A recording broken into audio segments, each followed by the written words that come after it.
Siti Baria 8. Nama saya Reva Nazil. Nama saya Fahri Irawan. Nama saya Adi Ardiana. Nama saya Zidan Hasan. Materi 1 menjelaskan tentang literasi Islam dalam jurnalisme. Materi 2, paradigma Qurani dalam gerakan Muhammadiyah demi transformasi peradaban.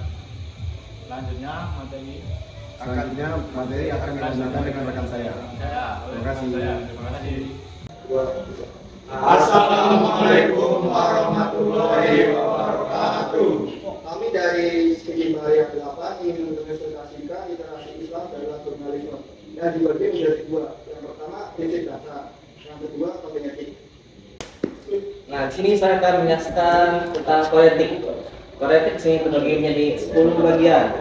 Saya menjelaskan yang pertama itu independen. Independen itu mandiri, yaitu jadi kita tidak terikat oleh pemerintah maupun perusahaan. Kedua, profesional. Kita harus profesional dalam menghadapi segala keadaan dan segala situasi. Selanjutnya tidak hoax. Jadi dalam jurnalisme kita tidak boleh menyebarkan berita-berita yang hoax. Dan selanjutnya nanti ada terjamin rahasia. Jadi dalam jurnalisme tidak boleh menyebarkan berita-berita yang mengandung rahasia. Selanjutnya tidak suap. Dalam jurnalisme tidak boleh menerima suap dalam bentuk apapun. Oke, dan selanjutnya memiliki hak tolak. Jadi jurnalisme harus memiliki yang namanya hak untuk menolak dari sumber-sumber lainnya. Lalu ada tidak diskriminasi. Yaitu jurnalisme tidak boleh memihak antara kebenaran dan kebohongan. Dia harus memihak pada berita, ya netral. Lalu ada privasi. Jadi jurnalisme itu memiliki hak privasi untuk pada narasumber agar tidak diketahui orang lain. Lalu yang terakhir ada proteksi. Ini adalah hak dari jurnalisme untuk melindungi sang narasumber dari segala macam gangguan. Oke, di sini saya akan melanjutkan menjelaskan tentang prinsip dasar. Prinsip dasar terbagi menjadi 10 bagian. Yang pertama ada kebenaran. Berita yang disebarkan harus bersifat atau memiliki kebenaran. Yang kedua ada warga. Berita yang disebarkan harus tersampaikan oleh warga. Nah, yang ketiga ada verifikasi. Verifikasi berita yang disampaikan harus bersifat valid atau nyata. Jadi setelah itu ada netral. Jadi sebagai jurnalis kita tidak boleh memihak satu sisi dari berita tersebut. Setelah itu kita harus membuat berita tersebut semenarik mungkin dan relevan. Setelah itu yaitu kita dalam berita tersebut harus tidak mengandung provokasi. Selanjutnya ada hati nurani dan memonitor kekuasaan.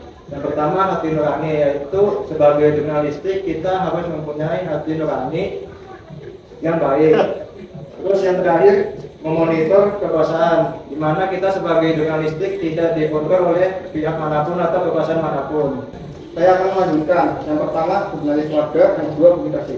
Sebagai jurnalis kita dapat mendapatkan informasi dari warga sekitar. Yang kedua publikasi. Publikasi bersifat merata kepada keluarga. Di sini kami akan menjelaskan materi yang kedua tentang kemuhammadiyahan dengan tema paradigma Qurani dalam gerakan Muhammadiyah demi transformasi peradaban. Yang pertama di sini adalah 30 pimpinan cabang Muhammadiyah di dunia yang akan dijelaskan oleh Saudara Danang. Oke, 30 pimpinan cabang Muhammadiyah di dunia. Di antaranya ada Australia, Jepang, Jerman, USA atau Amerika Serikat, Malaysia dan negara-negara lainnya. Lalu selanjutnya ada sejarah pendirian Muhammadiyah oleh Kiai Haji Ahmad Dahlan pada tahun 1912, 8 Zulhijjah 1330 Hijriah. Oke, yang selanjutnya ada benefit dari kemuhammadiyahan. Yang pertama itu ada network global, kemudian yang kedua teruji ratusan tahun, yang ketiga public trust yang besar, kemudian yang keempat tajdi terus menerus. Nah, yang pertama ada network global yang akan dijelaskan oleh Saudara Dandi. Oke, yang pertama network global yang artinya koneksi yang luas di dunia. Yang kedua ada teruji ratusan tahun. Muhammadiyah sudah berdiri ratusan tahun, tepatnya tahun 1912 hingga sekarang. Yang ketiga ada public trust yang besar, yaitu kepercayaan warga kepada pemerintah yang adil, jujur dan efisien. Oke, Yang keempat ada tasdid terus menerus. Tasdid dalam Muhammadiyah adalah konsep pembaharuan dan pemurnian ajaran Islam yang memiliki dua aspek utama. Yang pertama pemurnian dan dinamisasi.